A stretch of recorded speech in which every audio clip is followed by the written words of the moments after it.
Hello, I'm Rosemary Tyrrell, the Director of the Office of Faculty Development for the UCR School of Medicine. Welcome to our series on online teaching tools and tips. So today our session, as I said, is about getting your feet wet in an online learning environment. So our learning outcomes today are identifying tips for moving fast, discover some tools that you can use for delivering content, deciding what methods of delivery are right for you in your teaching situation, and then we're going to discuss some tips for teaching online and some best practices.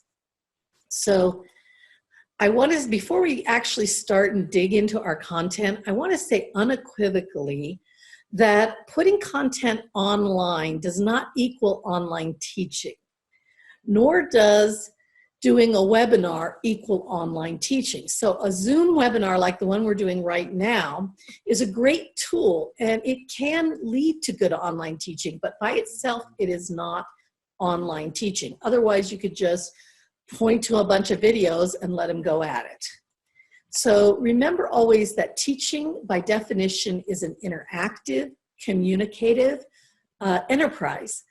So if all you do is put online content up there and call that online teaching, you might as well sort of tell the students to go to the library and figure it out for themselves.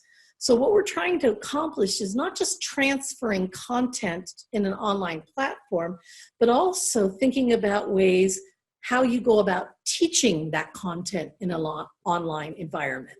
So we're going to talk about a couple of different things. And when we think about teaching as an interactive enterprise, there are kind of a couple of things you need to think about in terms of interaction when you're teaching in an online platform. And the first one is the obvious one, the one that most people think about, and that's the student to content. How will the students engage with that content? You have a wide range of possibilities, and we're going to talk about some of those. But another one that a lot of people don't think about is student to instructor interaction. How will the students engage with you?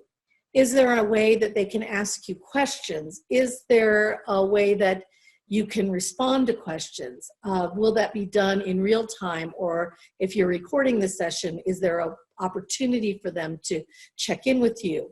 And we have some suggestions for that too. And then the third area of interaction to consider is student-to-student interaction, because attending an online class can sometimes feel very isolating, and we want to create what is not just one student taking a class, but we still want to maintain a sense of a learning community, even though we are moving into an online. And I will tell you from my experience at my previous institution, our accreditor, which was WASC, not LCME, of course, they looked at the percentages of each of these, and they looked at the percentage of student to content versus student to instructor and student to student.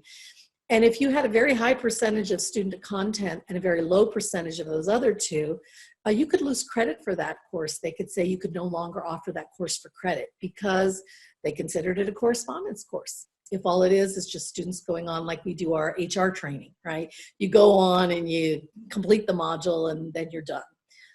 So that's really not online teaching. And we'll talk about some strategies, but I kind of organized this to put the tips for moving fast up front, because if we run out of time or we lose Wi-Fi connection, that's the one thing that I wanted to talk about most. So the first tip for getting up fast and dirty is don't panic. If there's something you need, there's somebody to help you. There's a good chance we know how to do it. There's even a better chance that we can probably do it for you. We've got lots of support to get through this. And you may find it turns out to be a little more rewarding than you expected it to be. So that's something to keep in mind. The second sort of quick and dirty tip is to take inventory of what materials and content you already have that can be quickly put into an online environment. This is not best practice, but in the short term, speed and accuracy is more important than, perfect online teaching. So in the long term, you can look at what you're doing and you can fix it in the long term. But in the short term, if you've got a podcast from last year that you can use, that might be a possibility. The library has lots of resources that you might be able to just use for your online teaching. I know that Dr. Willis is looking at a couple of online resources to help the students provide case studies and simulations and other things that we can use. So first, take an inventory. What do you have that you can use that you can get up there fast? The next tip is, now is not the time to decide that you want to learn a completely new technology. Use what you're most familiar with and what you're most comfortable with, and focus on that for now. And again, there may be skills that you will have to develop over time, but for right now, we're doing it fast. And also the last tip that I have for moving online quickly is, don't try to do everything yourself. When I used to be an instructional technologist, I would get faculty who would call me and say, I've been struggling with this for 4 hours. And I would say, don't do that. If you struggle more than 5 minutes, pick up the phone or email us and we will help you. Don't waste your time trying to do it all on your own. If you're confused about how to do it, we'll help you.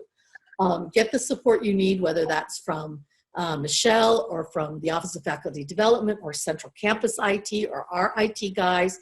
There's lots of people who can step in and support you during this time. You can email me anytime. I am obviously working from home, as we all are, but I can get on a Zoom meeting with you and walk you through things step by step. I also can create a video tutorial that I can send you the link for to show you how to do whatever it is you're trying to accomplish. So, I always tell people I have a black belt in Blackboard. So I can do this. I actually have a bunch of tutorials that I'm trying to get online right now from my previous institution that I think would be helpful for you to have. So next I want to talk a little bit about, we're going to talk about the different tools that are at your disposal. And the first and probably most important one that you may be using, because many of you are just trying to do your lectures in real time, would be the one we're using right now, which is Zoom. And I'm going to turn it over to Michelle. Let me see, did I make you a co-host? Let me make you a co-host of this meeting, so that you can jump in and just, I don't know if you want me to forward the slides or you want to take over. It's up to you. Can I interrupt for a minute?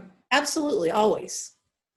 So I lost connection for about 6 or 7 minutes in the middle of this, and I'm back on now. Good. So I don't know if anybody else experienced that and what one does if this happens in a teaching session. Well, if you were here at the beginning, you may have lost connection while I was talking about this. I put a slide, let me just really quickly move back to it. I put a slide at the very beginning of my presentation explaining to people that my internet service is not as good as UCR's, and that if we lose connection, I am recording the session so you can pick up anything you might miss. So I would strongly recommend putting a slide like this at the beginning of your presentation so students know if they lose connection because their Wi-Fi goes out, that that they aren't going to miss anything. They won't panic immediately. Does that make sense? Does that help? Yes, but if mine goes off, then my lecture is not going to be recorded, right? Oh yeah, well you can still keep going and keep recording it because you can doing it on your own desktop. But if you've got Wi-Fi out entirely, then no, you're done basically. And we'll just have to figure something out going forward. On how to maybe make a recording later when you get Wi-Fi again and then posting it up for the students. Technology. Is there a way of... Go ahead. Is there a way of letting the students know at that point that this is what's happening in a different way other than through the... Well, the only way to do that would be, of course, to send everybody an email, which you can't do if your Wi-Fi's out. Okay. So, I will tell you that's happened. This is Michelle. That's happened only one time in the last couple weeks with us. There was a glitch on the lecturer's side. It took them a few minutes to log off and then log back in. The students are fully aware that this is something new that we haven't been doing before. They didn't panic. They all stayed online and waited for the lecturer to get back on, and we just kept the recording going. I stopped it when I realized he wasn't on the screen, and we picked it right back up where he was when he got back on. So Okay. there's going to be glitches, but I mean, you just have to, the students just make them aware, like Rosemary said, and they're really pretty good about just staying online and waiting for you to get back on and tell them what to do next. Okay. And I always tell faculty, and I had this in later in this presentation, I always tell faculty, you know, technology is going to fail. We all know this because we all have cars and we all have cell phones. And yet when technology fails around teaching, we tend to blame the technology, even though we know that sometimes technology breaks down. So it's not a question of if, it's a question of when. So you just kind of have to have a idea, backup plan for what you're going to do if you know, what Michelle says is true. Usually it's something that you can usually get back on after a couple of minutes. But if it goes out completely, then we have to go to plan B. I'm going to turn it over to Michelle so she can talk about Zoom. So this first slide just kind of shows what the steps are that we take in the beginning. So if you do not have the pro version, this is just kind of a warning.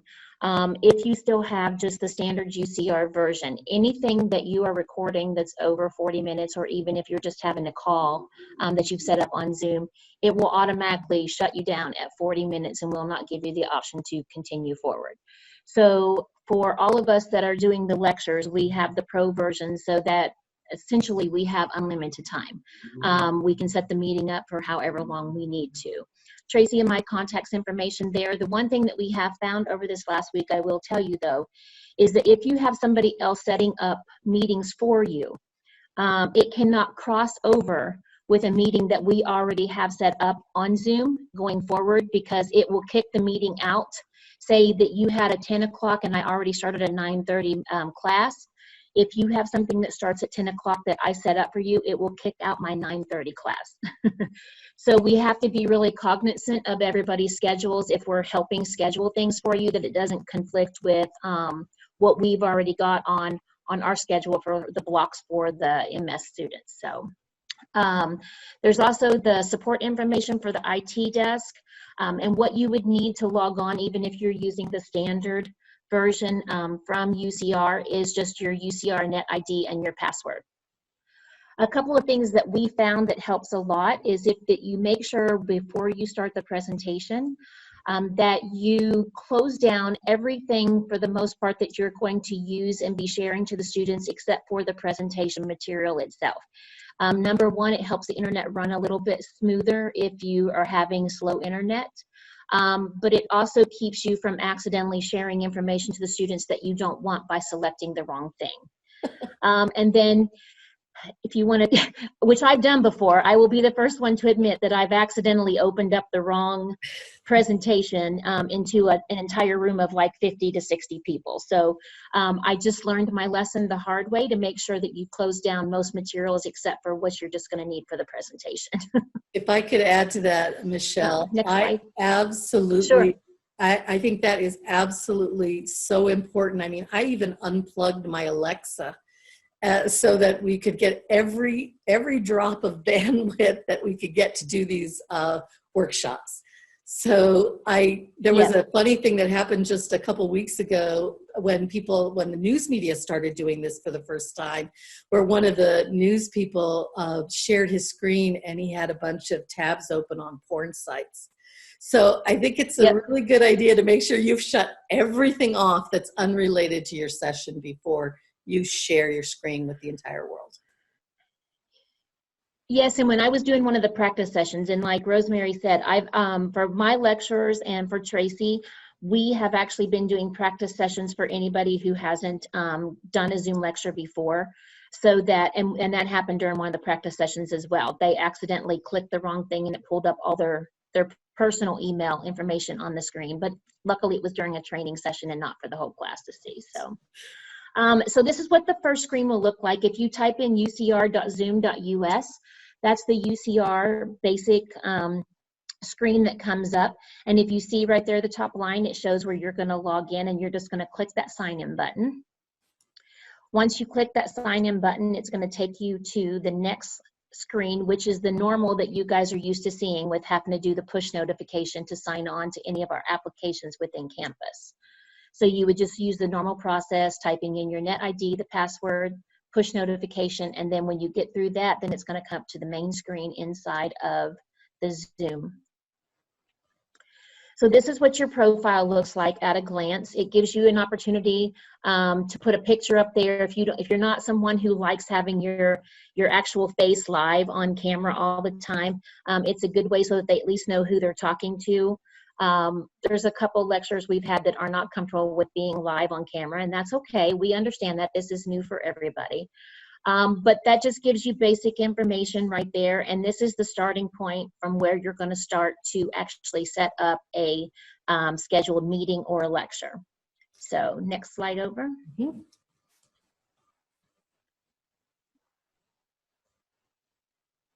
At the top of that screen, you're going to see where it says schedule a meeting. And you're just going to click that, which will take you to the next format screen where you will start typing in your information for the actual lecture or meeting. So the first line, of course, is your topic. What I try to do just so that when the recorded version comes back, you know exactly who it belongs to. We try to put the lecture name at the front and then a colon and then the name of the class that we're recording. That way there's no question as to who it belongs to when it comes back. I think that's really a good tip. And it's one that I strongly recommend as well, is that think through your naming conventions so that if you are recording, you can find those recordings, you can keep track of which one's which. That's a very good Correct. tip, Michelle. Yeah. The description is just optional. I have used that before to let the students know they need to watch specific material before the class or whatever. It's just kind of like an optional screen for them to be able to see. One thing you need to make sure of, and I've done this 2 times now and had to go back in and switch it. When you're putting in the time, for some reason, Zoom thinks that every meeting belongs in a PM category.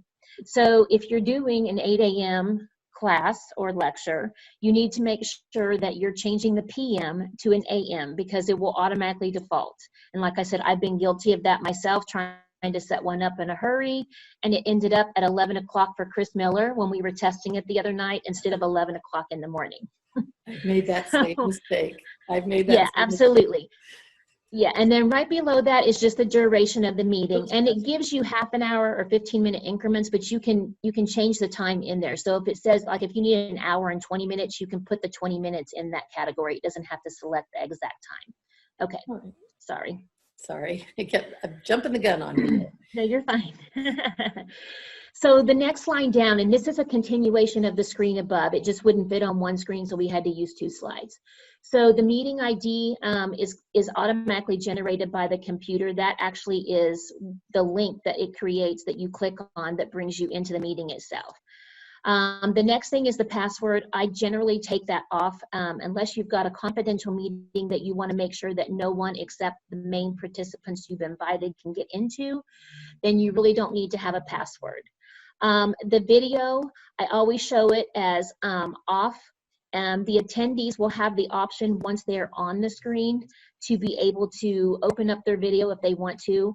I will tell you that we have 70 in my class. If I had 70 pictures trying to scroll across the top, it would probably make me a little crazy. Yeah. So in our lecture specifically, we've asked them, we've set things up to where they're muted and the video's off from the get-go. That way we don't have to worry about it. I can see everybody's name on the side by clicking the participants, and that's all I really need to know is who's actually online. The audio, to click that is mostly, the best way to do it is both. That way that if someone is traveling or if they're not where they can have a video connection, they can still call in and be able to hear the lecture or the call or the meeting, whatever the case may be. The meeting options, you can enable join. I usually put it on that so that they can actually log on prior to the host. Sometimes we as the host are running a little bit behind, or the lecturers are in the background still trying to get stuff done before they come on live. So it's always nice to know that everyone can be logged on and ready to go at the point when the lecture actually gets into the screen. I mute again for the lectures. I leave it unchecked for the calls. And then on the record, You can select this feature to automatically record, but what Tracy and I have learned this week already specifically is that if people log on prior to the host getting on the screen, it starts recording from the moment the first person logs on. So instead of having 40 minutes sometimes of dead space where my students are sitting online prior to the lecture, and I've had to scroll through the lecture recording material to find out what minute and time that it's actually started. It's just easier if you just start the recording button once you get into the main screen. Once you filled out all this information, and it's pretty easy once you actually see it in person, you just click Save at the bottom. And once you save it, it's going to bring you to the next screen that gives basically an overview of what you just selected. So if you would scroll down all of that information, you could verify everything that you just checked and selected was properly done. And what you're going to do from this point is you are going to create an email invitation from this screen right here. So if you go to the next slide. So most of us use the Outlook. So Outlook is the middle button on everybody's. It's set up the same way for everybody's screen, regardless of where you're signing on from. So we select the Outlook button, and it will automatically generate a queue at the bottom of your screen, which we'll see on the next slide. It pops up right at the corner of your screen. And then you're just going to click on that to open up the actual Outlook invitation, which should pop up next. It looks like a regular meeting invitation that you would do on Outlook that you would set up. I know a lot of people have never done meetings before in Outlook, and that's okay. This is really easy. If you see there, it gives all the information that we just put in. It tells who started the call or who started the meeting, which in this case, it was me. I'm the one who's inviting them. Right below that is the Zoom link, which you guys probably used whenever you got into this call today. With a similar invitation. So you just click that link. Below that's the meeting ID, and that mostly is used for whenever you are calling in from online. It will ask you, if you're calling in from a phone situation, it will ask you for the meeting ID followed by the pound sign, and it'll prompt you and tell you what to do, but that's when you'll actually need the meeting ID.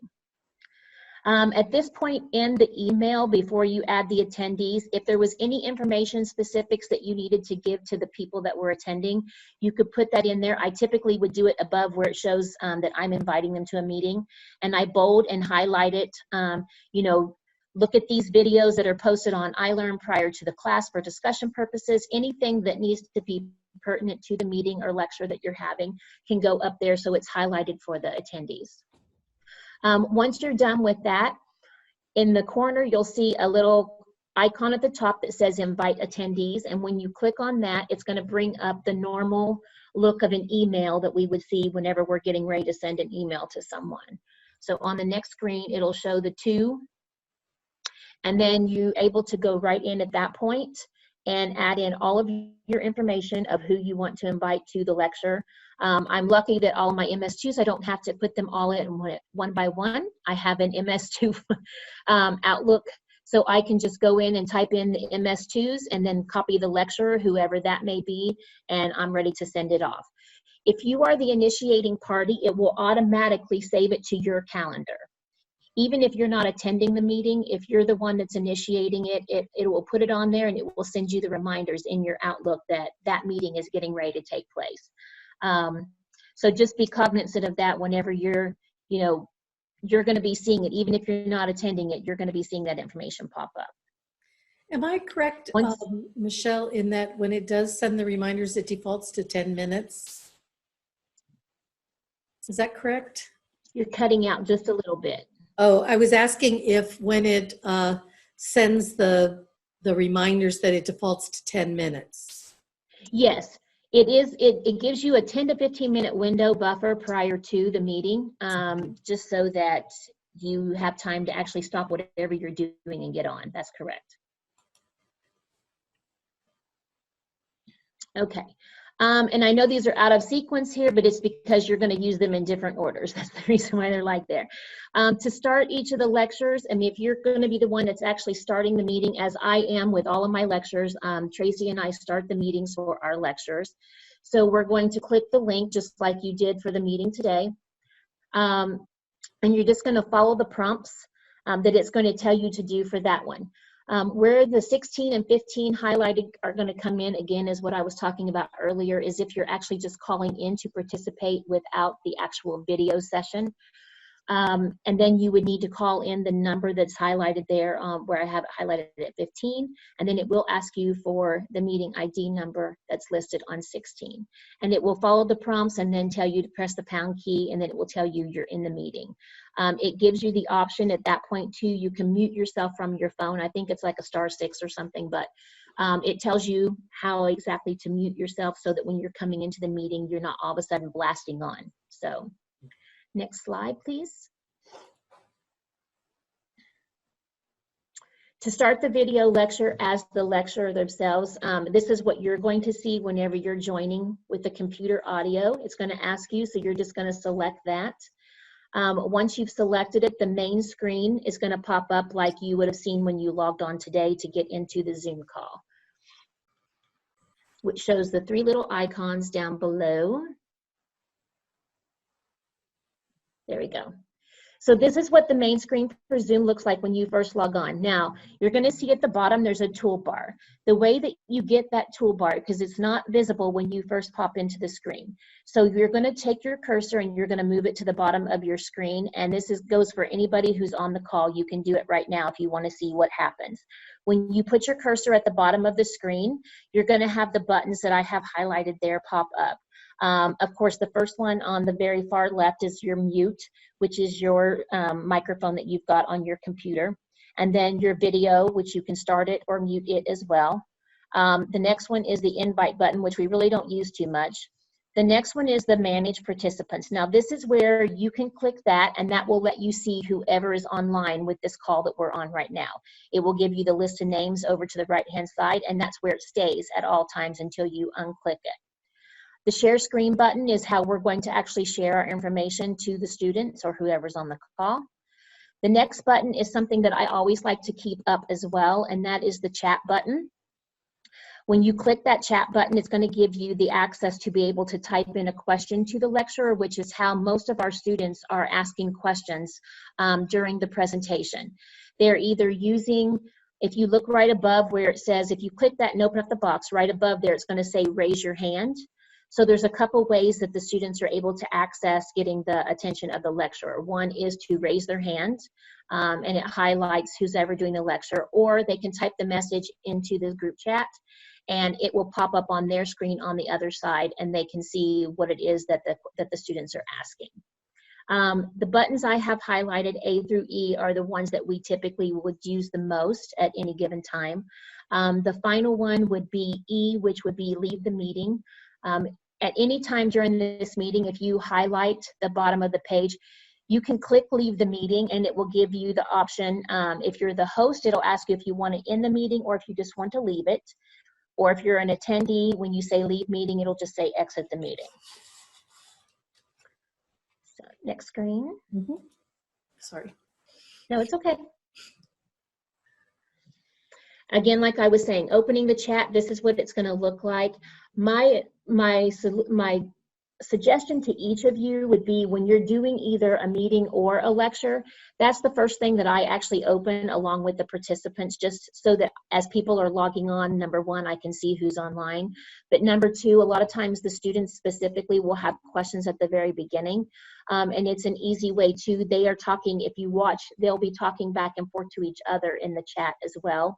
And as the lecturer is introduced, you know, whenever they're making their introductions, they may pose some questions in the very beginning. So it's always just a good idea just to have those two things open at any given time.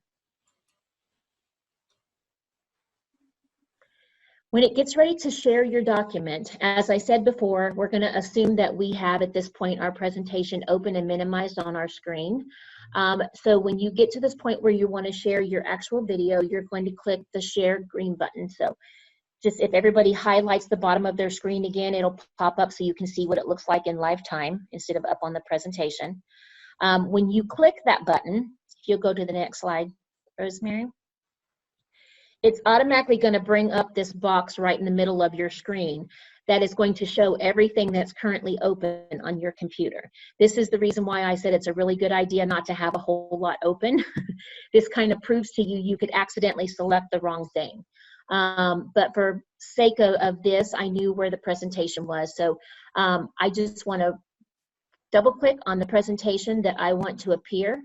When I do that, it's going to pull up the presentation into the next screen, and it's going to look like your PowerPoint presentation before you're actually presenting it. It will give all the slides, it will give all the slides over on the left-hand side with your main start of the slide in the very beginning.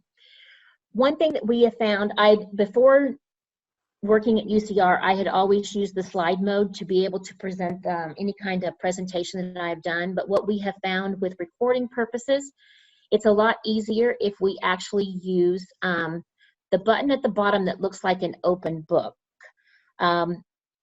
It's right next to the slides, the slideshow at the bottom, and I know I have that on here. That's one thing that Tracy and I've kind of realized this week, Rosemary, that I have not corrected on this, but it's super easy to fix.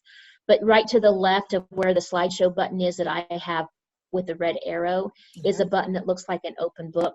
When you do that, it's like a lecture view, but it runs a little bit smoother when you're recording it, especially when you've got an 1.5 or 2 hour class and you might have some embedded videos and stuff like that. It just has a tendency to run a little bit better.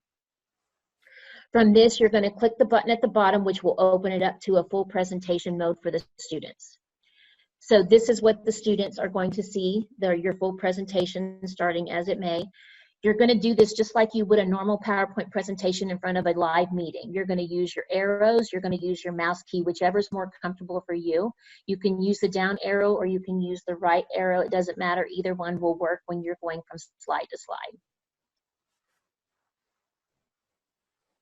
Once you get to the end of your presentation on the very last slide, typically this is where everybody would either ask questions or they're going to go ahead and stop sharing screen.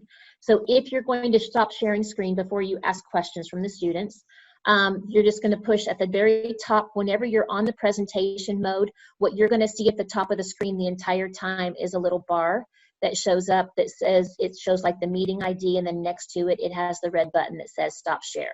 And all you're going to do is click that, and it automatically will take you back to that presentation mode that you were in before, and you're going to see your main screen come back up. Once you're back on the main screen, like I said, there's a couple things you can do. At that point, as a lecturer, you could ask the questions of the students. The good thing about them, and especially our students, I can't speak for all the ones on campus, and I don't know how much that they've used this thus far, but what we have found is the students are being very engaging with the lecturers. In fact, this afternoon, Dr. Cheney was doing a LACE presentation, and we actually had to cut them off because we had run out of time. They're a little less inhibited to ask questions because they can type out the questions and you're able to respond to them verbally. If you want to, you can ask them to unmute themselves as they do a question. That way you're talking one-on-one with them, whichever's more comfortable for you. We've done it both ways. Everything gets recorded one way or another. One cool feature of this is if you've had it set up to where everyone has just responded asking questions with the chat box, we actually get a printout of the entire chat history once we're done with the meeting. So if you want to be able to go back and make note of some of the questions that were asked for future references, or even follow up with some additional information to the students, you just need to take that history, and you're able to go right down through there in chronological order, all the questions, all the responses from everybody that was online. The three main buttons that we would do at the end, go back one more, Rosemary. Sometimes you might have more than one set of material that you want to present. I've had this case a couple times over the last week and a half. If you stop sharing one lecture, that doesn't mean that you're done. You can go ahead and share something else again after that. We have, my block that I'm in right now was supposed to have a lot of patient interviews, which we've not been able to have. So Dr. Griffith has been very helpful in finding online videos that correlate with the classes where we would have had patient interviews. So some of our classes, we've been able to stop the presentation and then share an additional live interview patient recording with the students, so they still get some interaction that they might have gotten in class, but we're not able to provide right now because the patients are not live. So you can go back through the steps and follow it back through until you're completely done with your presentation. And at that point, then you're just going to hit end meeting, and you would be done.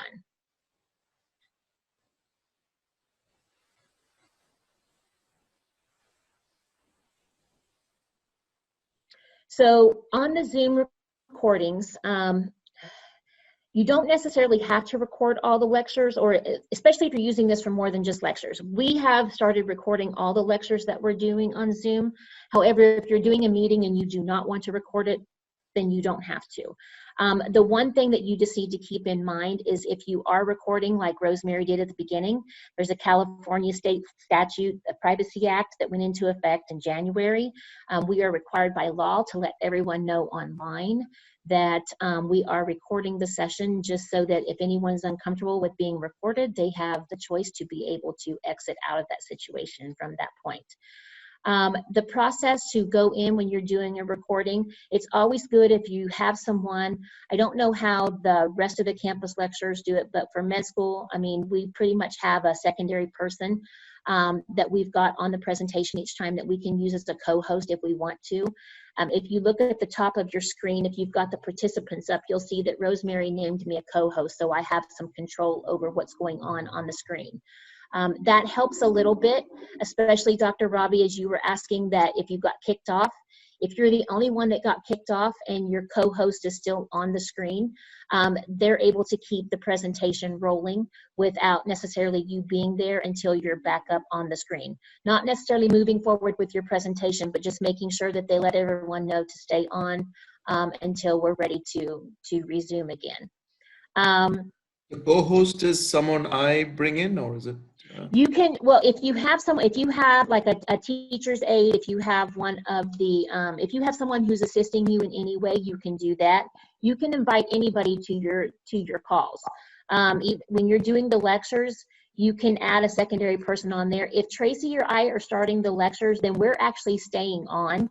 Okay. So we typically will turn over whoever the lecturer is, we will make them the co-host, and we remain the host just in case there's any technical difficulties that we're able to jump in and help resolve it while you guys are online. If you're doing it yourself, it's always a nice idea to have somebody on there kind of as a backup. If you don't, I mean, you just don't. But I mean, if you have somebody that you can help you, it's always a nice thing to have. Just to make sure if there's any hiccups along the way that they're there to kind of make sure everything stays kosher until you get back on. Okay. Okay. It's also helpful, if I could add, I absolutely agree with Michelle that a co-host is very helpful. It's also helpful too if we ever end up back on campus again, if you're teaching both face-to-face students and online students at the same time, it's very helpful to have a co-host who sort of can monitor the chat, so that you can see what questions are there. I'm sure you've seen that in conferences where they've said, you know, Dr. Smith, somebody asked a question online about X, because trying to focus on the screen and the students right in front of you at the same time is challenging. It is, and especially if you're not used to, I mean, if most lecturers are used to being in front of the class and they're able to answer spontaneously to the questions that are being asked, but if the students are in the chat and they're asking questions from there, it can be very distracting if you're trying to keep where you are in the lecture. So it is a good idea if you can have somebody be a co-host on the screen with you so they can kind of monitor things. It does help. Okay, you want to move forward one? All right. So once you're on the main screen, and this is we're just going to talk about recording, how you would do it. If you're setting this up yourself and you're the one that's recording, I know not everyone is lucky enough to have a me or a Tracy on the call with them every single time that they're online. So this is just going to give you some tips on what to do if you're doing your own session and you would need to record it. So from that main screen where we were at, the record button is number C. So you would just select that whenever you got ready. So the best thing to do, honestly, is to make sure that all of your presentation is already up on the screen. Maybe not shared yet to the presentation mode. You can start the recording whenever you want to. If you want to have a little bit of an explanation session in the beginning or question and answers before you start, and you want to make sure that gets recorded, you want to push the record button as soon as possible. I typically will tell the lecturers, are you ready for me to start recording? And then I hit the record button, and a lot of times it's right before they start their introduction, or just ask the students if they have any questions prior to them starting. You're just going to select the button. It's going to ask you if you want to record to the computer or if you want to record to the cloud. And we've been experimenting this week with recording to both, selecting one time and one the other, just to see which one's faster. Recording to the cloud takes a little bit longer because it has to accumulate all the information, and then it sends you an email that has the actual links in it. If you record to your computer, it will actually pop up a box once your session is over, and it will show you that it's compiling all the information. It gives you like a little bar that shows the percentage until it gets to 100%. And once it does that, then it actually opens up and asks you where you want to save it. So that's kind of a nice feature.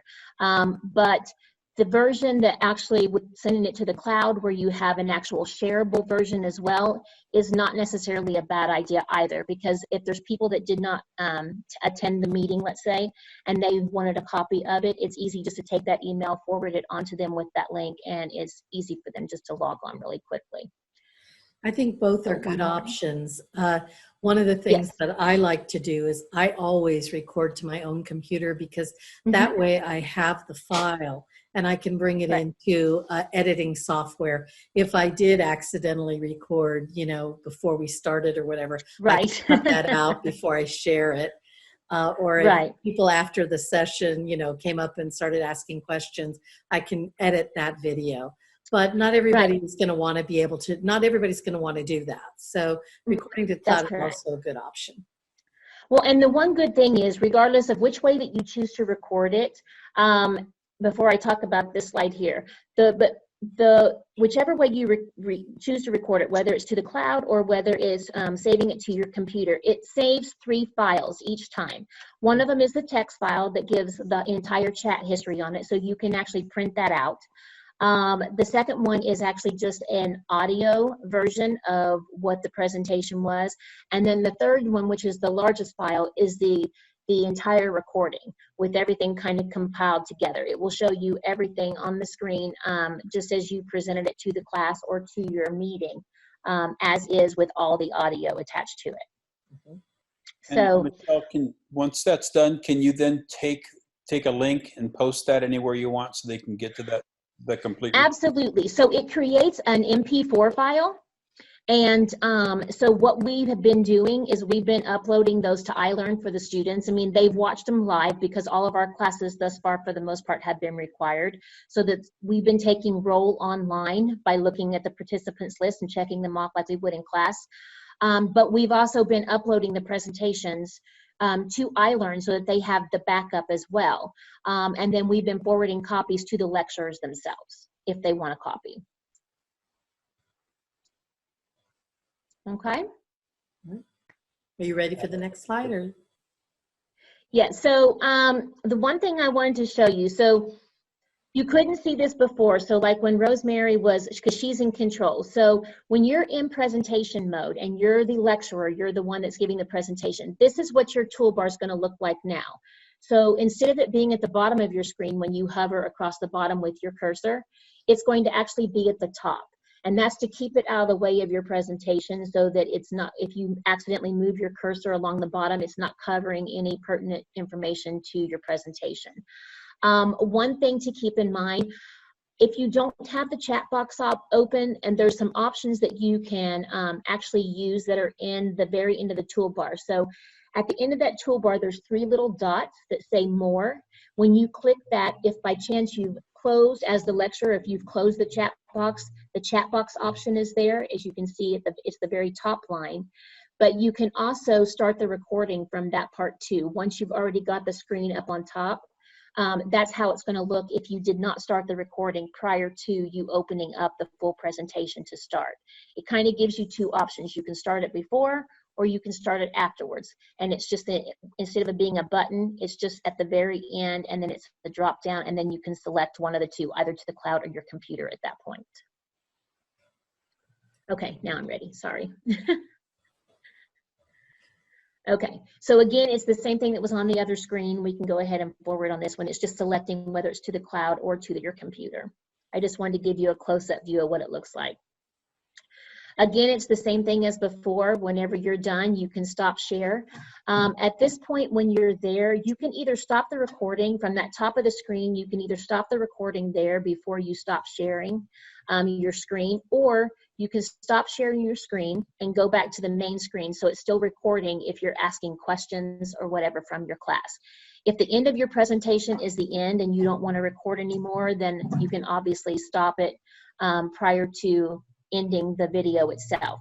But if you want to be able to go back to the other screen while you're still recording, you're just going to click the stop share button at the top of the page, and then it's going to take you back to that main screen once again. Another thing, if I could just add, is that you also can share different screens. So if in the middle of my presentation, my slideshow, and I'm sharing my PowerPoint slides, I decide I want to go onto the internet, onto a website, and share something from there, I can just click on a new share and do the click on the other screen and then go back to the other That's correct. screen when I'm done. That's so correct. You don't have to stick with just the one screen. Yes, that's correct. And then again, you're right back to the main screen. Whenever you stop sharing, it's always going to bring you back to this home screen. And again, if you want to make sure that any questions or anything that you have for the students or your attendees need to be captured on the recording, you want to make sure that you don't turn it off until you're actually finished with everything. And then, like the screen before, you're just going to hit the end meeting, and it's going to ask you for all participants, and you say yes. And whenever you do that, then it's going to basically log everybody out at that point. It says, get out of here, and you're done. Well, thank you so much, Michelle. That's such You're welcome. Excellent information. I really appreciate it. You're most welcome. I'm going to add one thing to this, and that is another tool that I use a lot is YouTube. So it's a very valuable source for presenting, and I upload all my videos to YouTube, and I do that for 3 reasons. One is that YouTube has a free captioning service, and while it's not perfect, it's far, far easier than doing the captioning yourself. And to be 508 compliant, which is an ADA requirement, all videos must be captioned if they are required that the students view them. So just like it doesn't matter whether or not you have somebody who works for you that's in a wheelchair, you still have to have a ramp on your building. It doesn't matter whether you have anyone in the class who needs accommodations, you still have to caption your videos. So this is something that we may have to stretch the rule a little bit in this current crisis, but it's something to think about for the future. So, you know, if you want to ask Stanford, if you want to know what can happen, they got sued and they had to take down years worth of content because it wasn't captioned. And the second reason I do it is because particularly in Blackboard, it's far, far easier to use an embed code than it is to upload a video file. And then the third reason is student access. So if you have a very large video file, it can create problems for students with buffering when they're trying to view it. Whereas if you've got an embed code that links to a YouTube video, that's usually easier for students to access. And, oh, I forgot to turn my camera back on. Here I am, hi. So YouTube, you know, YouTube is very easy to use. And again, I can help you if you've never had to upload video or you've never gotten an embed code or you don't know how to put an embed code into Blackboard. I can help you with all of those things. The main thing to remember too is that you don't have to make your videos available to the public. You can have them be unlisted, which means only people who have the link can access that. So you don't have to, you know, put them out for the wide world to see. But it's a really great tool, and I recommend using it. Another tool, some other tools that you may want to consider, again, either now or in the future, are additional authoring tools. So the tools we've talked about so far are primarily presenting tools. So Zoom is used primarily when you're going to be doing a synchronous or real-time session where the students are present and you're all there in real time. And that's the way most people are doing it now, because they don't really have any idea how to do it any other way. And you don't necessarily have to. You can also use Zoom as a recording device and just have one participant in the meeting and then record the whole thing. But there are other authoring tools that might be interesting for you to think about, maybe not now, but in the long term. And one of them is a tool that I use a lot is Powtoon, which is an animation authoring tool. It's super easy to use, and we can help with this as well. So I'll just give you an example of one that I created.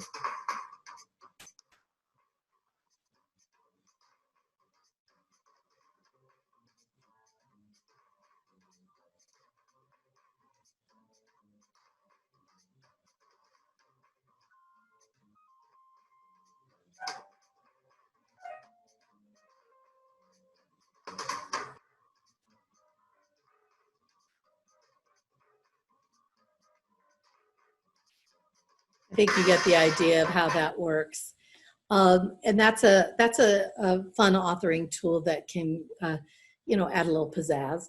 A lot of faculty, well, not a lot, but I know some faculty prefer to use Adobe Captivate because they're familiar with it. And it's an excellent authoring platform.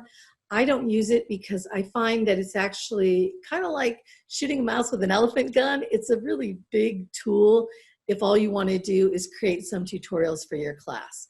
What we have available at the Office of Faculty Development is Articulate, which is an authoring tool that I do not recommend for faculty, but I wanted to show it to you because what you can do is you can send us your content and we can build it in Articulate for you. That's one of the services that we are providing. So I'm going to turn it now over to Kay, who's going to share with you a little bit more about Articulate. Rosemary, did you want me to share my screen, or are you going to? Yeah, go ahead and share your screen. Okay.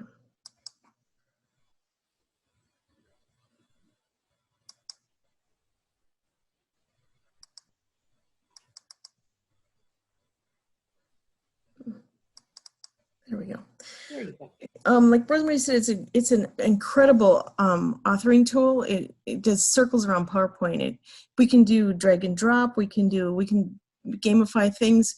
We can do different characters, different. We can hover over. You can have an organ or a muscle, and you can list the parts, and you can hover over it, and it can pick up a box and put a description in there. There's so many wonderful things this program can do. But today, because the time is of the essence, we just wanted to show you a little bit, like a simple quiz.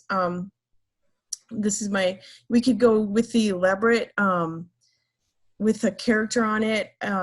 If my quick question was, one of the tips we learned in the section on tips for moving fast was, run and don't turn back, don't panic, relax, take your time, the students don't mind. So the correct answer was don't panic, but there we go. It's incorrect.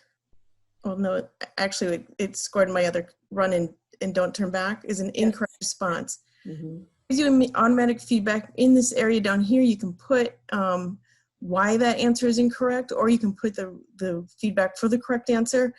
But there's just all different ways you can do it. And this is a visual, or you can just do a simple, I'm not sure. I think it may be holding your demonstration from last time. Yeah, it is. Oh, here we go. This is a simple question. You can do it as simple as this with just your question. And then again, if we do the correct answer, it gives me instant feedback. We can also add a scoring part to this. So even if it doesn't, the grade doesn't matter, but if you want students to know, or learners to know how they did, we can add a scoring feature to this so that it can give you the percentage correct of all the quizzes that you put throughout your your lecture, your PowerPoint slides. We can embed this within. So if you do a section and want to do a quiz, or you can do the whole PowerPoint deck and or Articulate deck and then put the quiz at the end. And most PowerPoints will import perfectly into Articulate, just maybe some reformatting. There's some glitches, but for the most part, it does a really good job at importing the PowerPoint slides. And one of the things that's really something to think about, as we were talking about earlier, is the interactive elements of your online teaching environment. And one of the things that Articulate does, and this is an authoring tool, so this isn't for use for real time. This is for use for sessions that that students are doing asynchronously. But this creates a little more engagement so that students aren't just sitting and listening to a lecture, but they're stopping and they're reflecting and they're answering questions, and then they're engaged and active. So again, this is a tool that we can provide for you. And you can, if you can stop sharing your screen and give me back the screen, that would be awesome. Okay, great. That we can do this for you. So just send us an email. We have a system for vetting projects, to telling you how long it's going to be and so forth in place. So, oops, my video went again. So that was the Articulate demonstration. So the next tool I want to talk a little bit more about is your different presenting tools. And one of them, of course, is Blackboard. And we call that iLearn here at UCR, but it's Blackboard is our learning management system. Right now, I don't think that many of our faculty actually use Blackboard that much, because I think Tracy and Michelle do all the work for them.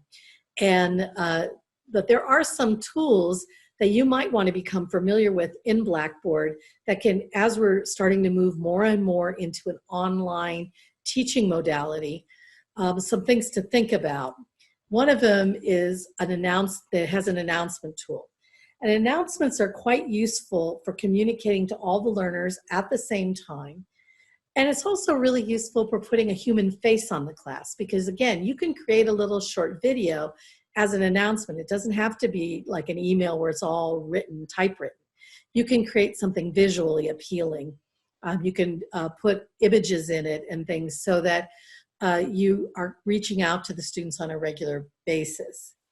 And just because you are moving to an online environment doesn't mean you have to abandon all the active learning techniques that you use when you're teaching in a face-to-face class.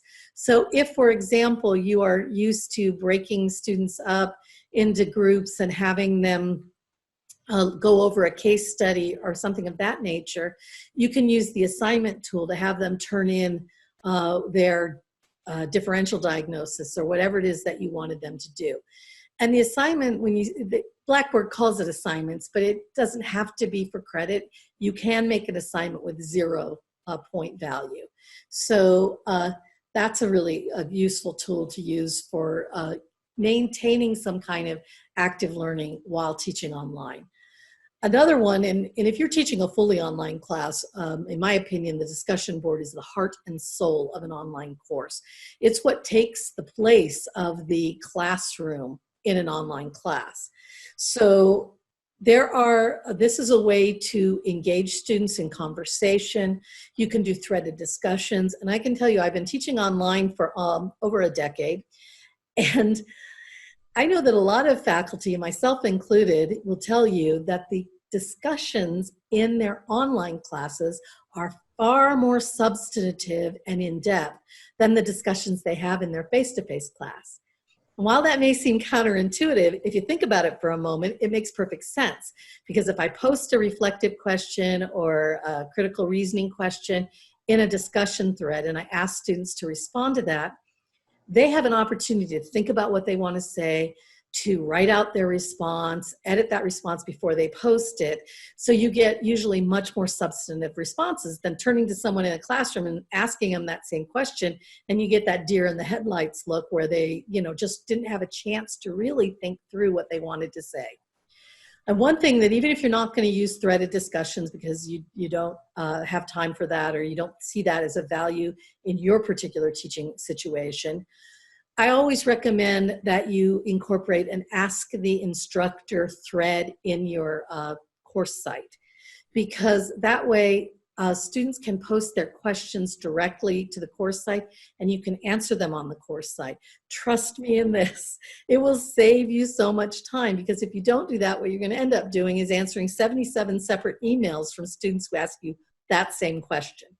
But if a student asks it there, then you can answer it there just like you would if they raised their hand and asked that question in the classroom. All the other students there would have heard the answer. And the same thing will happen on the discussion board. All the other students will have access to that answer. Another advantage is it can actually save you time, because sometimes the students will answer the questions before you even had an opportunity to. So again, you're increasing student-to-student interaction, and you're providing a forum for them to ask questions. And right along with that, I always have a folder or a page, depending on the learning management system, with helpful resources and or frequently asked questions. So once you've taught the class for a session, now you have all the questions that students asked. You can start pulling them together into frequently asked questions so that students have access to that information and don't have to wait for you to answer the question that they posted. So the next time you teach it, those questions will be there and your answer will be there. So you've got sort of an archive of all the questions and all the answers. Also, another thing that I've done when I've taught online is in the discussion board, I might ask students to share resources that they have found particularly helpful when they were studying that content. And then, of course, now the students are your curators and you're pulling their resources into your helpful resources page for the next time you teach that session or that class. So these are all, again, extremely useful tools that can turn an online teaching environment into an interactive and quality online learning experience. Dr. Terrell, So, can I yeah, interrupt for a please second? jump in. The PowerPoint isn't up on the screen, on our It's screen. not. I thought, here, let me pull it back up, see what's going on here. I don't understand why that happened. It's on the screen share. Can you see it now? Yes. So it said screen share. So as we were saying before, sometimes technology is a little tricky. So these are just exactly what I was just saying. I mean, again, you know, maybe didn't need my slide for that. So next I wanted to talk about different methods of delivery. And one of those is I've used this term a few times now, and I just wanted to stop and kind of explain it a little bit, you know, because it is kind of a teacher talk kind of environment. And the difference between synchronous and asynchronous may be obvious, but synchronous means it's real time. And some of the advantages of a synchronous session is that it is the opportunity to have a real-time conversation with students. They can unmute their mic, ask you a question, you can answer it in real time. You can get responsive exchanges. It also can help create more of a learning community so students feel less isolated. One of the things that students often feel when they're taking online courses exclusively, like especially during this time when they have no choice, is they can sometimes feel a sense of isolation that they're all by themselves. So that's one of the advantages of a synchronous session, like these Zoom sessions that some of you are doing, is that you have a more of a community sense of that. Everybody's in the room at the same time and they can talk to each other. An asynchronous session, of course, is when you have recorded content and provided it in an online platform like Blackboard, and there's the students come in and they work on it in their own time. So that doesn't necessarily mean, though, that they have forever to do it. So in a traditional online course, you know, there's still deadlines. So you have to complete the work by Sunday at midnight or whatever the rules are for that session. But there is still a certain flexibility. So the learner can come in at 2 o'clock in the afternoon or 2 o'clock in the morning and do the work. It's completely self-paced. So if I'm looking at a recording, I obviously can speed it up if someone's a slow talker, and I think I can catch up faster. I can also slow it down if someone's a fast talker and I'm having trouble following them, or maybe they have an accent that I'm having trouble understanding. I can slow the material down. That is not something you can normally do in a synchronous session. Also creates increased cognitive engagement through things like discussion boards and answering questions and doing assignments and things that you often don't do in a synchronous session. Although it is possible in Zoom, we didn't talk about this when we were talking about Zoom, it is possible to do breakout rooms in Zoom and have them go and discuss and come back. That is possible. I didn't want to get into too many of the more complicated features of these softwares as we're trying to focus on just what we can do quickly. Another advantage of the asynchronous is you can work out some of the technological issues in advance rather than having glitches while you're teaching the content. And that sometimes is a huge advantage depending on how comfortable you are with the technology. So as you're thinking about the content that you're putting on there, one thing to think about is the different types of content. What I've heard many, many times in meetings here at UCR is whenever people talk about online content, they always talk about videos. And videos are certainly useful in an online learning environment, but they're not the only type of content that can go up there. You can create all sorts of different kinds of written content, including readings, infographics, instructions, case studies. All kinds of written materials can be useful. And then, of course, you are probably going to want to use at least some video content because you really want to put a human face on the course. When I first started teaching many, many years ago now, I would have students come in to the online course for the first time and they would say, I'm so nervous, I've never taken a class without an instructor before. So that sometimes was the perception, that an online class meant there was no teacher in the class. And so one of the things that we always try to focus on when teaching in an online environment is making sure that the students don't feel abandoned, that they feel like there's an instructor there that they can reach out to. And videos help put that human face. And I know, Michelle, you said some people are not comfortable doing videos. I completely understand that. It's absolutely not a requirement, but it is strongly recommended that you provide at least a picture of yourself so students can figure out who you are.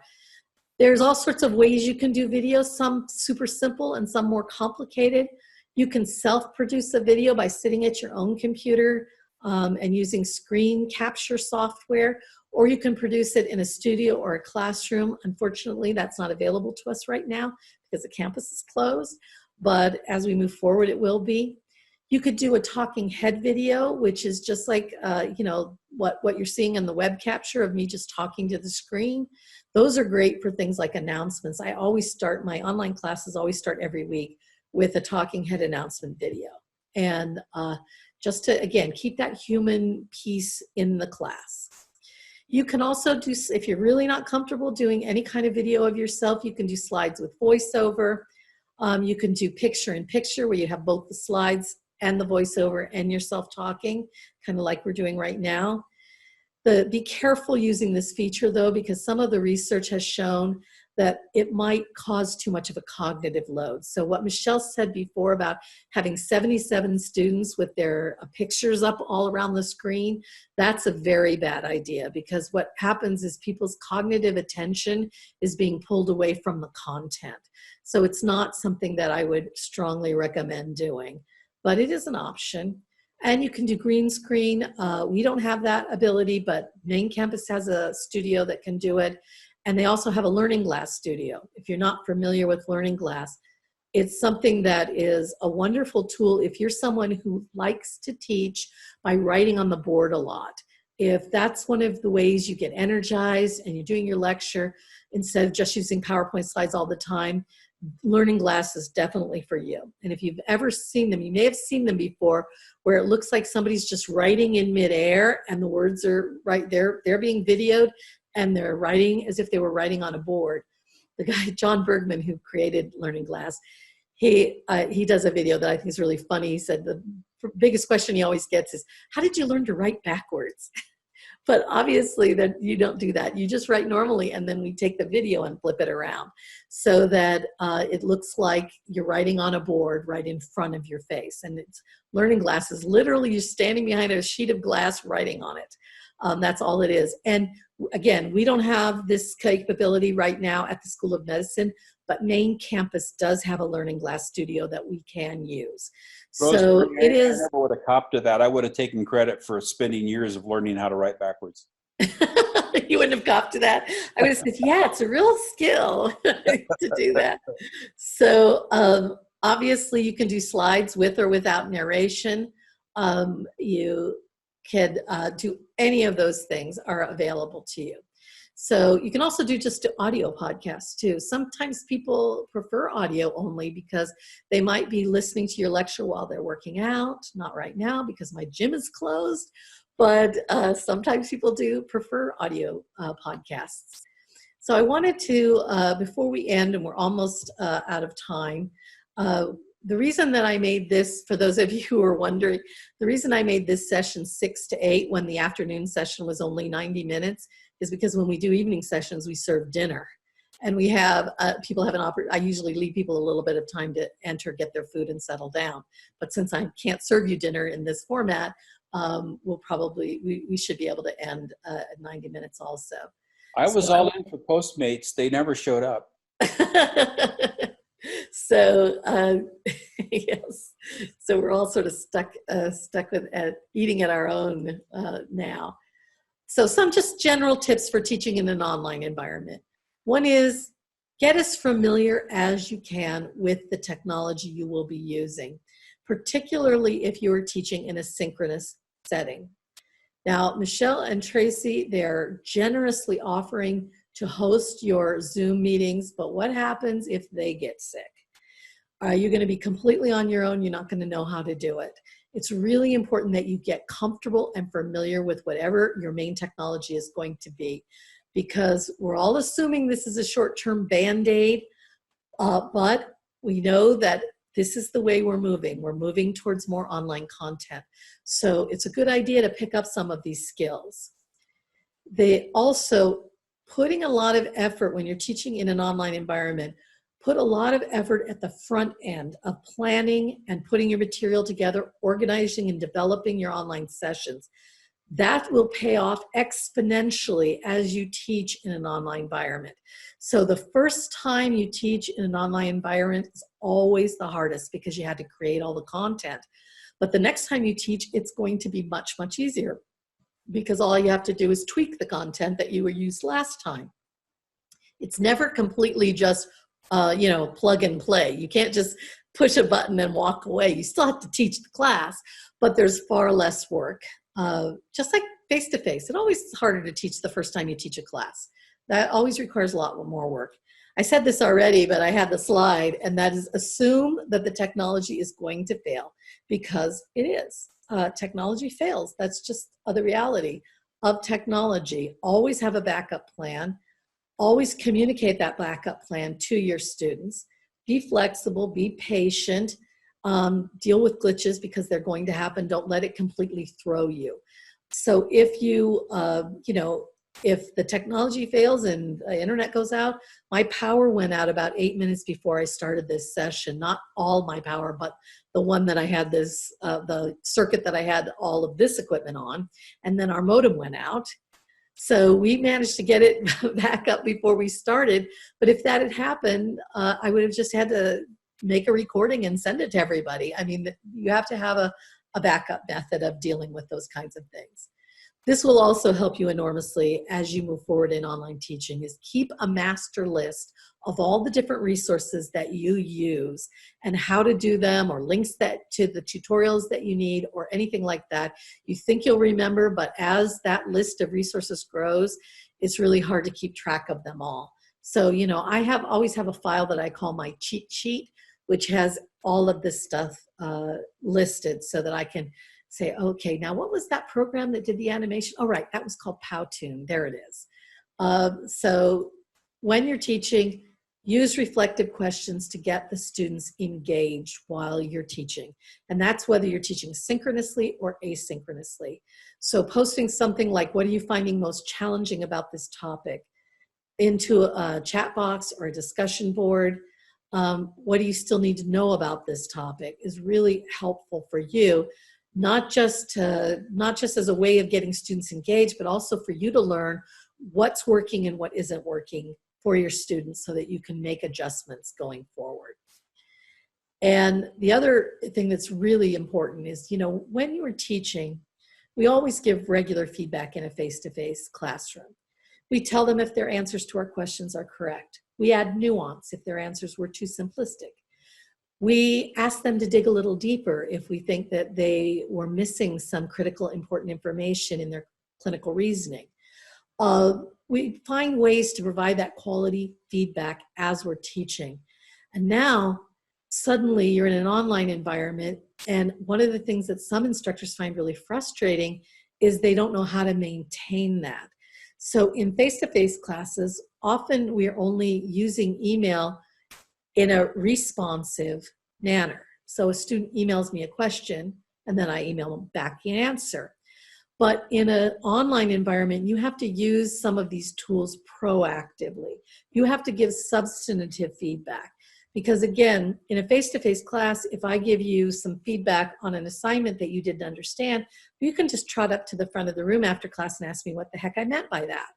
But in an online class, you don't have that same opportunity. So it's also important to give substantive feedback when you're evaluating work or you're giving any kind of feedback, and make sure you find ways to get in there and be proactive.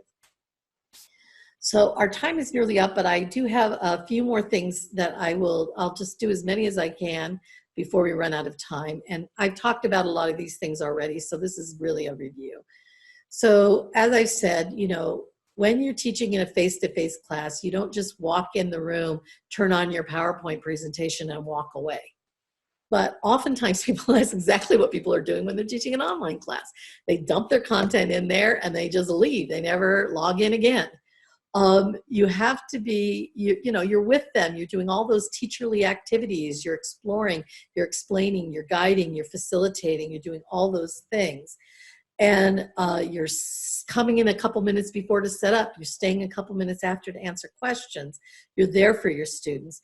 And a lot of faculty, one of the biggest challenges that I've heard from faculty when they've been teaching online is they miss that level of interaction with their students. So you've got to find ways to sort of recreate it. It's never going to be exactly the same, but some we've talked about, and that's those weekly video announcements, or if you really hate video, at least a written announcement of some kind. Talking to the students. I mentioned before that you should be using the discussion board to get students engaged in conversation. You have to talk to them too. You can't just say, okay, answer this question and then walk away. You have to respond to what students are saying and interact with them on the discussion board as well. If you're making the discussions a required part of your learning environment, which is something that probably in our situation you wouldn't be doing, but if you've got 70 some students in, then what I would recommend doing is breaking them into groups, because if I'm expected to read and respond to all the other students' responses, that's a huge assignment that you've just handed me if I've got 70 students. So, break that down to smaller groups for them. Also, another way of being present is making sure that you respond when students ask questions, whether that's on the discussion board or they email you or whatever it is.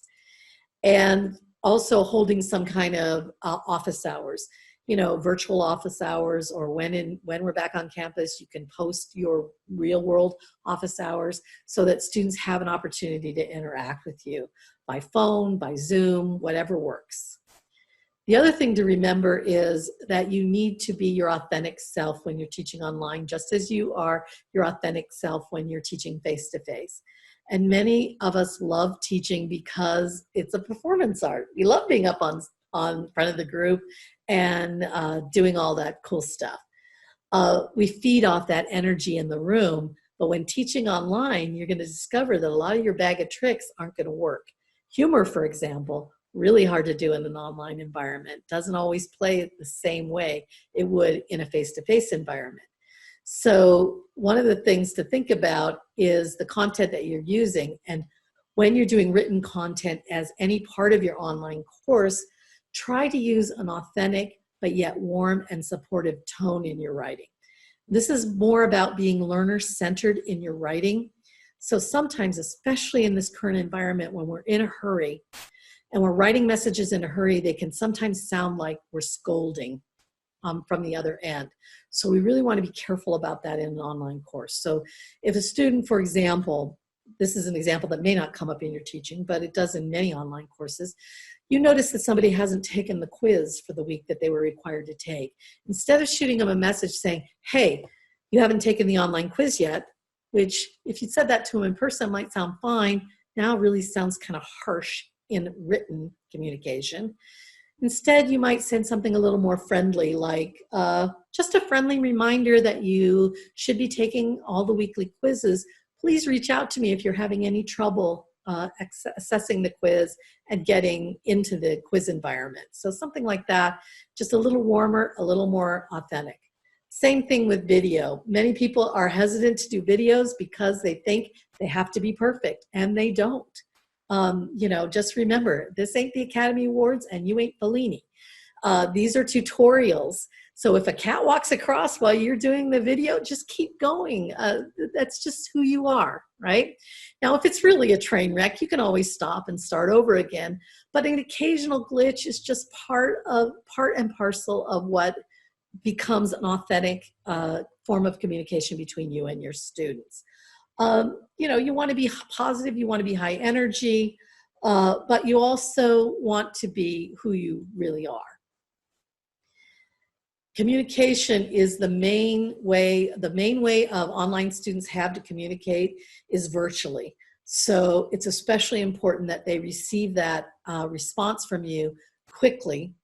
And best practice is usually considered at least 24 hours. Sometimes even that's a little long for students. I always say students, but the reality is we're all like this now, right? You send an email and you're kind of like, if somebody hasn't answered in 10 minutes, you're like, what the hell? Right? So we all want instant communication, but that's not always practical when you're teaching. You can't always be logging in every second. So that is something that you may have to work out. And if you're just teaching like a one and done lecture for UCR, the communication might have to be handled by a block director or one of the coordinators. You may not be responsible for that, but it's still something that has to be dealt with. And I saw the chat box flash up on my screen. So let me make sure it's open here so I can see. I'm trying to find it. There it is, because we have some questions. So I'm sorry I missed some of your questions. So the Powtoons is Powtoon. Somebody asked, is Powtoon and Adobe Captivate free? Powtoon is free. There is all these programs have an upgraded version. I've never used the upgraded version. I've always only used the free version. Nothing Adobe does is free. Except for like PDFs. So Captivate is actually, not only is it a complicated program, it's an expensive program. It's $409 a year right now. And that's a paid subscription. So any tip on how to include patients and lay people remotely in a Zoom teaching session with the patient in their home and calling in on their own? Michelle, do you want to take that one? Are you still with us? Yes. Sorry, I had to unmute myself. Well, Dr. Morrison-Banks and I have talked about this a little bit, and if we have an opportunity, I think it's an awesome opportunity when we have the lectures with patients, and I'm really sad that the students aren't getting that part. And she and I we're gonna talk and see. We have 2 of her lectures coming up in 2 weeks. And so we're going to try this out. We're maybe going to see if it is possible to be able to include the patients in by Zooming them in themselves. It'll just determine what capabilities they have internet-wise and if they're able to hook up with us the same way that the students are. The one caveat that has to be put out there, though, is most definitely if you have a patient that's on the Zoom call, you cannot record anything during that portion where the patient is actually live or discussing stuff with the class, just because that it is privileged information. So We just have to be really cognizant of doing stuff like that. But outside of that, I think it's an awesome idea if we have patients that really want to engage. I have a couple of the patients that were scheduled to be in lectures this week who were very disappointed that they didn't get to have the student interface. And we just didn't have the capabilities with those two to maybe try to get it up online and working. But I think it actually would work very well. Are we able to help them with the technical aspects of getting on The two that we had scheduled for this week, they just didn't have the internet capabilities at home, and all they had was just their cell phones, which really doesn't work very well with the camera so much unless you are really good at taking pictures of yourself, kind of like a selfie, or putting it someplace where it's shooting its own video towards you so that you're on the screen the entire time. But I think with maybe the classes that we have coming up, that you and I might be able to figure out something to work with those two, Dr. Morrison thinks, and we might be able to get that working for those two specific classes that we talked about. You can pilot test it. Yes, we can. We're doing a lot of that this week. There's a lot of stuff that Tracy and I kind of have been the guinea pigs for the last week and a half, and have worked out some of the bugs on. So hopefully that it helps everybody else run a little bit smoother along the way. And just so you know, Rosemary, we are, Dr. Hunt is actually doing his doctoring session tomorrow, and we will be trying out the breakout rooms for the first time tomorrow to see how it's actually going to work and kind of how it's going to function. We'll be using that for doctoring and then also for Tracy's PBL stuff on Friday. So we'll get our first shot tomorrow at using that function, which should be very interesting. Yeah, I think that it actually works pretty well when I've used it before. So hopefully you won't have any problems with that. So our time is pretty much up, and we don't want to, I want to be respectful of your time. So I know you probably noticed I skipped ahead to the Q&A. So if you have any other questions, please feel free to unmute or to type them in the chat box, and I will answer them. The video. There's a new question that, Go ahead. oh, I was just going to tell you, there's a new question in the chat box.